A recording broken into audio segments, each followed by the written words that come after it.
बदलता रहेगा, आप कभी सुखी हो ही नहीं सकते।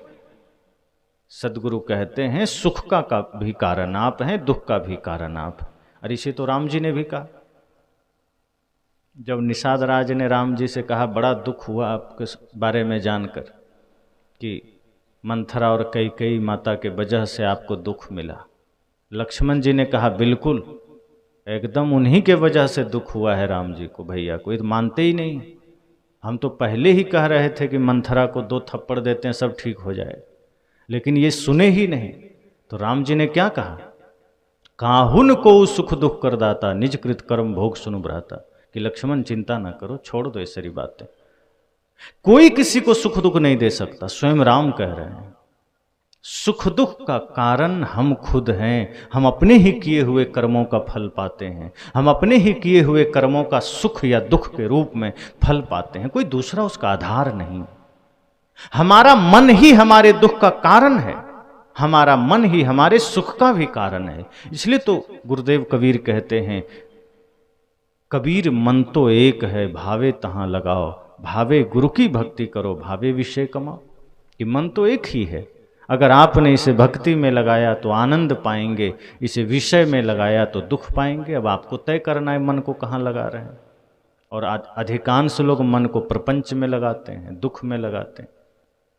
कहीं झगड़ा हो रहा हो, 2 आदमी में लड़ाई ठन गई हो, तो मन कहता है जरा रुक जाओ।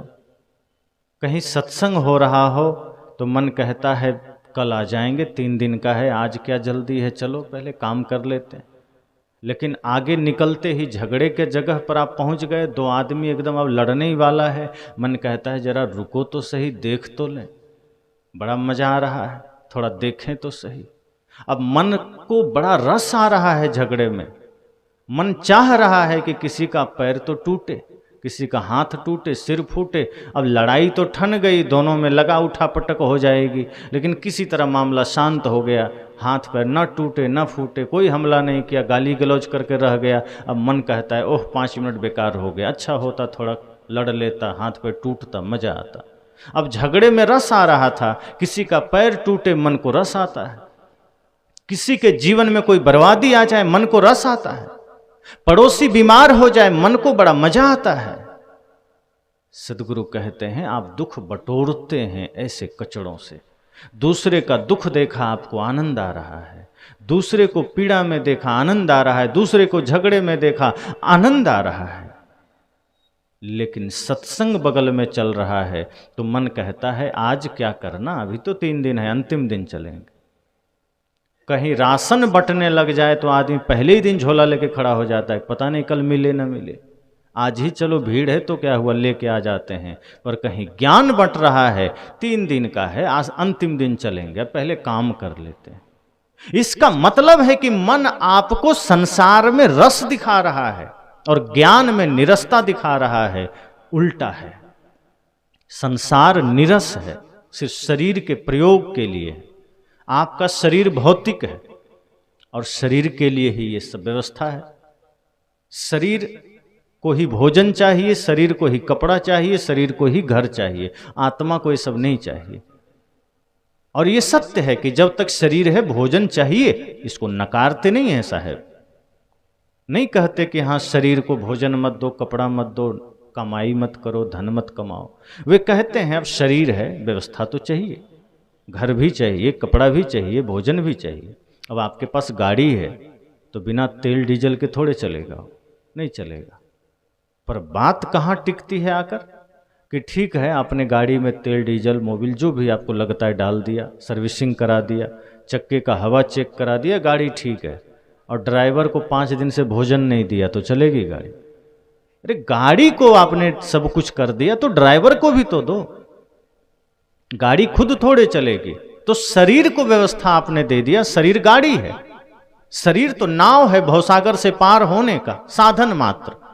तो शरीर को आपने सब कुछ दे दिया और दे भी रहे हैं, प्रयास भी कर रहे हैं, धन के लिए, पद के लिए, प्रतिष्ठा के लिए सब दे दिया, खाना पीना दे दिया, कपड़ा दे दिया, लेकिन आत्मा को क्या दिया, स्वयं को क्या दिया?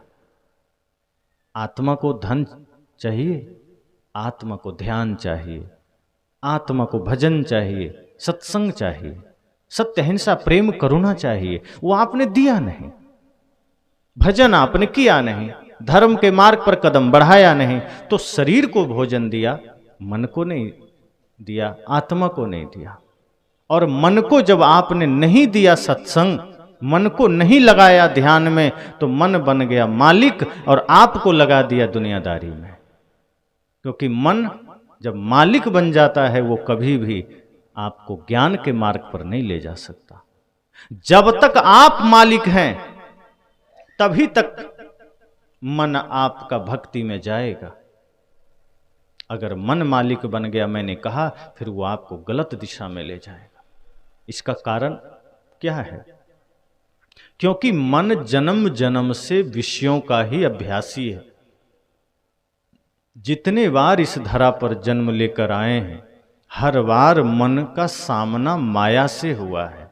हर बार मन उसी माया मोह में रहा है, उसी दुनियादारी में रहा है। इसलिए आज भी मन आपको उसी में ले जाता है। मन के लिए वह परिचित मार्ग है और ज्ञान का मार्ग अपरिचित मार्ग है। इसलिए मन आपको इस पर नहीं ले जाएगा। मन की दशा जल की भांति है। जैसे आप जल गिरा दीजिए जमीन पर, तो कहाँ जाएगा? जहां गड्ढा होगा पानी खुद चला जाएगा, जल खुद चला जाएगा। आपको प्रयास नहीं करना पड़ेगा कि पानी गिरा दिए, अब गड्ढे में कैसे ले जाएं। जहां गड्ढा होगा जल स्वतः पहुंच जाएगा। लेकिन उसी जल को ऊंचाई में ले जाना हो तो आपको प्रयास करना पड़ेगा, वहां खुद से नहीं जाएगा वो। तो फिर आप मोटर की व्यवस्था करते हैं, फिर वो जल मोटर के माध्यम से 1 मंजिला 2 मंजिला 20-50 मंजिला पर चढ़ जाता है। वहां फिर आपको यत्न करना पड़ता है। इसी तरह मन को आप जैसे ही ढीला छोड़ते हैं तो मन खुद ही संसार में चला जाता है, आपको लेके थोड़े जाना पड़ता है। और आप इसका प्रमाण देखिए, किसी को क्रोध सिखाना पड़ा कि चलो अब बच्चे बड़े हो गए हैं, पढ़ना सिखा रहे हैं, साथ साथ में थोड़ा क्रोध भी सिखा दें, आगे काम आएगा। आपको सिखाना पड़ा कि बच्चे बड़े हो रहे हैं, थोड़ा गाली भी सिखा दें 2-4, क्या पता कहाँ झगड़ा हो जाए, काम आ जाएगा। सिखाना पड़ा? खुद सीख गए। किसी चोर को चोरी सिखाना पड़ा क्या? कि चलो कहीं किसी शहर में एक ट्रेनिंग सेंटर है, विद्यालय है, वहाँ भर्ती कर दें, बढ़िया चोर बन के निकलेगा। पुलिस का व्यवस्था है, पुलिस कैसे बनना है, आर्मी कैसे बनना है, डॉक्टर कैसे बनना है, इंजीनियर कैसे बनना है, साधक कैसे बनना है, इसके लिए भी आश्रम की व्यवस्था है। लेकिन चोर कैसे बनना है, डाकू कैसे बनना है, लुटेरा कैसे बनना है, जुआरी कैसे बनना है, नशेड़ी कैसे बनना है, कोई व्यवस्था नहीं। पर दिक्कत आती है सीखने में। थोड़ा सा सावधान हुए आदमी लुटेरा बन जाता है, थोड़ा सा सावधान हुआ आदमी चोर बन जाता है, थोड़ा सावधान हुआ आदमी हिंसक बन जाता है, नशेड़ी बन जाता है, जुआरी बन जाता है। उसके लिए प्रयास नहीं करना पड़ता, क्योंकि वो नीचे का मार्ग है, गड्ढा का मार्ग है। जैसे ही बस मन को हल्का ढीला छोड़ा कि मन अपने आप बुराई में चला जाएगा, कोई यत्न नहीं करना पड़ेगा। लेकिन बढ़िया बनने के लिए, इंसान बनने के लिए, अच्छे कार्य करने के लिए यत्न करना पड़ता है, साधना करनी पड़ती है, गुरु के ज्ञान को धारण करना पड़ता है। वो मेहनत का काम है। एक अच्छा पुत्र बनने के लिए गुरु की शरण में जाना पड़ता है, लेकिन बिगड़ने के लिए कुछ नहीं करना पड़ता। एक अच्छा इंसान बनने के लिए निरंतर तप की आवश्यकता है, पर शैतान बनने के लिए कोई तप की आवश्यकता नहीं। बस थोड़ा सा मन को ढीला छोड़ दीजिए, आदमी शैतान हो जाता है। इसलिए बिगड़ने के लिए कोई व्यवस्था नहीं है, सिर्फ सुधरने की व्यवस्था है। संसार में सुधारने के लिए तमाम व्यवस्थाएं हैं, बिगाड़ने के लिए तो चारों तरफ खुद ही मन काफी है, प्रपंच काफी है, बल्कि उससे बचा जाता है। गलत चीजों के लिए आपको कुछ भी नहीं करना पड़ता। आप देखिए आसपास बढ़िया कीमती पौधे लगाने के लिए आपको मेहनत करनी पड़ती है, और जो जंगल झाड़ है उसके लिए कुछ करना पड़ता है। आप दवा डाल डाल के थक जाते हैं, बहुत से झाड़ उगे ही चले जाते हैं, वो मरते ही नहीं है। भयंकर गर्मी में ऐसे ऐसे झाड़ हैं जो जिंदा रह जाते हैं, जिसका कोई उपाय उपयोग नहीं, समाज में कोई प्रयोजन नहीं। आप उसको उखाड़ के फेंकना चाहते हैं, वो उतनी ही शक्ति से उगते चले जाते हैं। लेकिन आप कीमती पौधे लगाना चाहते हैं, दिन रात सेवा कर रहे हैं, पानी डाल रहे हैं, फिर भी मुरझाए जा रहा है। यही हाल आपके जीवन का है कि मन को बुरा बनाना है, आपको कुछ नहीं करना है, बस थोड़ा सावधान हो जाइए, बेहोश हो जाइए, हल्का सा मन को ढीला छोड़ दीजिए, आपको गलत रास्ते में ले चला जाएगा। इसलिए सदगुरु कहते हैं मन ही सुख दुख का कारण है, मन ही सभी समस्याओं का कारण है, दूसरा कुछ नहीं है। इसलिए बहुत से लोग तो ये जानते ही नहीं कि मन में दुख भी है। संसार में कितने लोग हैं जो उसी के साथ जीना शुरू कर देते हैं, दुख के साथ। ये मान बैठते हैं कि यही हमारी नियति है, हम इससे मुक्त हो ही नहीं सकते, सबके जीवन में ये दुख है, ये मान करके हम उसी में जीने लगते हैं। पर जब कभी गुरु का सानिध्य मिलता है, संत का सत्संग मिलता है, तब पता चलता है कि नहीं, धरती पर हर इंसान सुख पा सकता है, सबके नसीब में सुख है, सबके मूल में सुख पाने का उपाय है, अवसर है। लेकिन हम संसार के प्रपंचों में इतना गहरे उतर जाते हैं कि हमें सुख का आभास भी नहीं होता।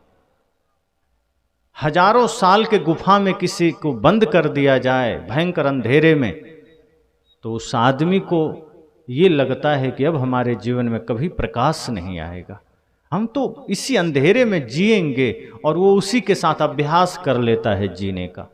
लेकिन गलती से कहीं सूरज की रोशनी पड़ गई, तब थोड़ा सा उम्मीद जगता है कि नहीं, लगता है हम बाहर के उजाले को भी देख सकेंगे।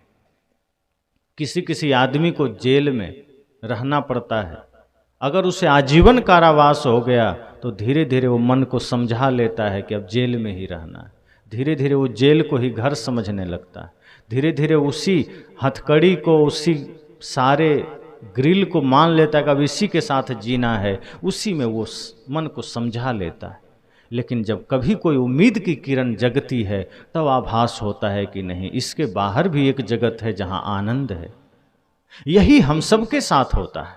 भयंकर दुख है जीवन में, पीड़ा है जीवन में, अशांति है जीवन में, लेकिन हम इतना गहरे उस दुख में डूब चुके हैं कि अब उम्मीद ही नहीं होती कि कभी हमारे जीवन में भी उजाला आएगा, सूर्योदय होगा, सुख आएगा। इसलिए दुख के साथ समझौता कर लेते हैं, जीने लग जाते हैं।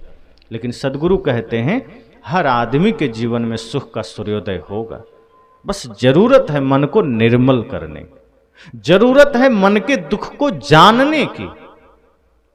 अब मन में दुख है, हम उसे जान ही नहीं रहे, मन में समस्या है, हम जानते ही नहीं है, तो जानना पड़ेगा, समझना पड़ेगा कि सारी समस्याओं का कारण हमारा मन है, कोई पड़ोसी कारण नहीं है, कोई माता पिता कारण नहीं है, कोई मित्र कारण नहीं है, हम दूसरे को कारण मान लेते हैं। आप कई बार देखिए, कई आदमी क्रोध कर देता है, फिर बाद में क्या कहता है, क्या करें, हम क्रोध करना तो नहीं चाहते थे, पर सामने वाले के वजह से करना पड़ गया,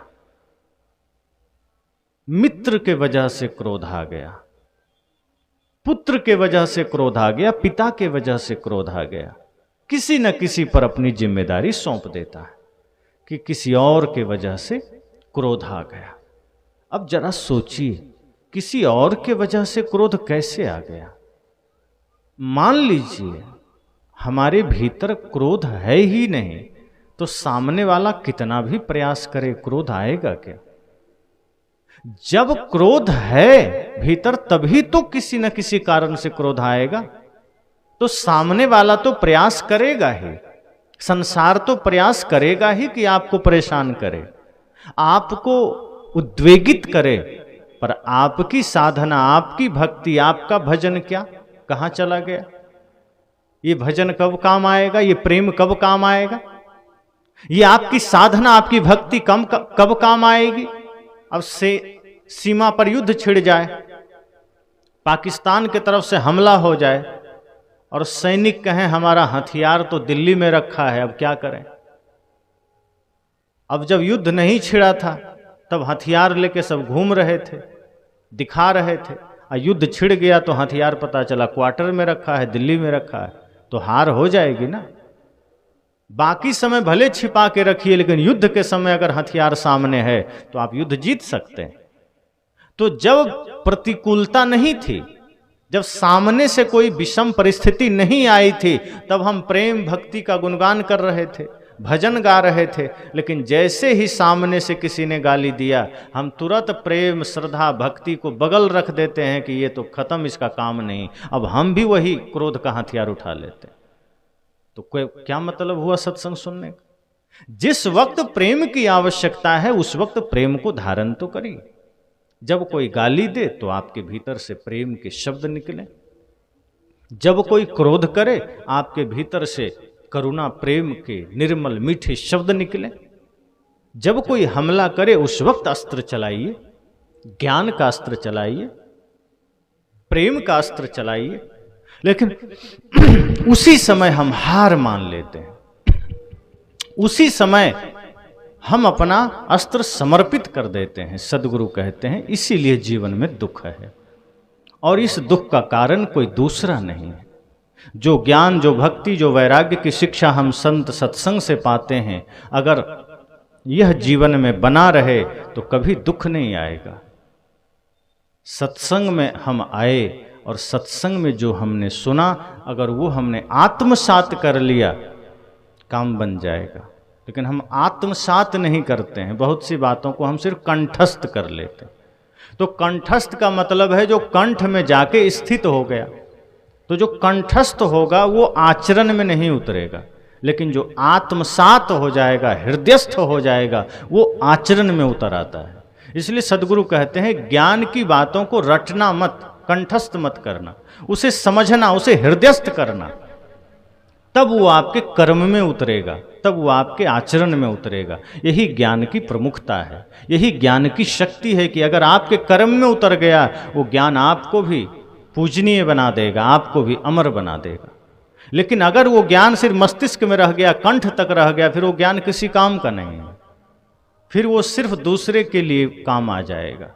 इसलिए सदैव यह प्रयास करिए कि मन हमारे दुख का कारण है, हमारे समस्याओं का कारण है, और इस मन को जब हम साध लेंगे, इस मन को जब सत्संग के द्वारा निर्मल कर लेंगे, दुख मिट जाएंगे। फिर किसी में शत्रुता नजर नहीं आएगी, फिर कोई क्रोध भी चाहेगा कि आपके भीतर दिला दें, आपको नहीं आएगा। अब भगवान बुद्ध रास्ते में जाते हैं, कितने लोग गाली दे देते हैं, कितने लोग अपशब्द कह देते हैं, लेकिन भगवान बुद्ध के चेहरे पर शांति है, चेहरे पर मुस्कुराहट है। कोई गाली भी दिया तो आप उसका जवाब नहीं दीजिए। कल मैंने कहा था कि समाज में हर तरह से आपको जीना पड़ेगा।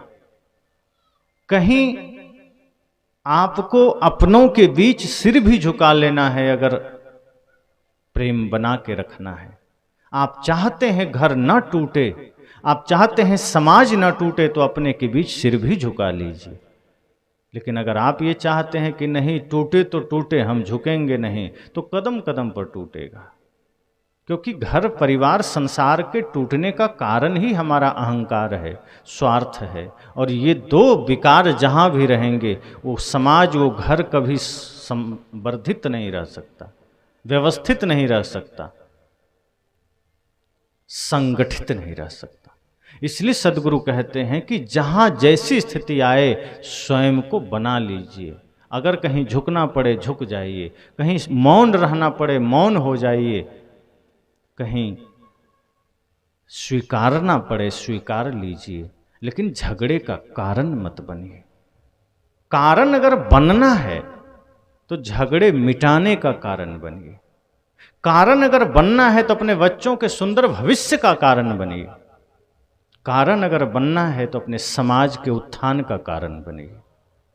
मैंने कल और भी कहा था कि जब भी हम कुछ गलत करते हैं तो वो सिर्फ हम अपने लिए नहीं करते, हम समाज के लिए भी करते हैं। क्योंकि जिस समाज, जिस राष्ट्र में हम रहते हैं, हमारी गलती का असर वहाँ भी होता है। इसलिए हम सबको जागरूक रहना है। तो मैंने कहा कि मन हमारे जीवन में सभी समस्याओं का कारण है, और ये हमें अंतिम समय तक समझ नहीं आता। हमें लगता है कि मन हमारा सहयोगी है, और ये मान करके हम मन के भरोसे बैठ जाते हैं, और जब मन के भरोसे हो जाते हैं तो मन अच्छा से चूना लगा देता है कि बहुत बढ़िया, अब तुम हमारे अंडर आए हो, फिर सब बदला एक ही बार चुका लेता है। मन इतना भयंकर है, कहीं भी हल्की सी भूल हुई, चूक हुई, जगह मिली कि मन आपको लेके डूब जाएगा। इसलिए सदगुरु कहते हैं कि अपने जीवन के प्रश्न को जानिए, अपने जीवन की समस्याओं को जानिए, दूसरे का मत जानिए। हम अपना तो नहीं जानते, दूसरे के जानने में लगे हैं।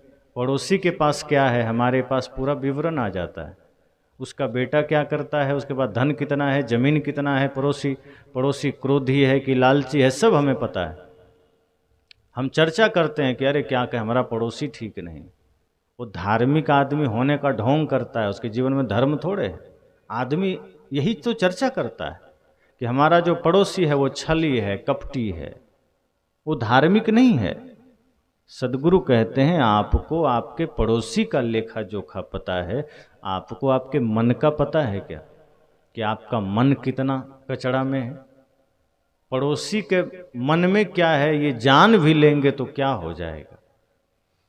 अगर आपको पता ही चल गया कि पड़ोसी चोर है तो आपको क्या नुकसान और क्या लाभ।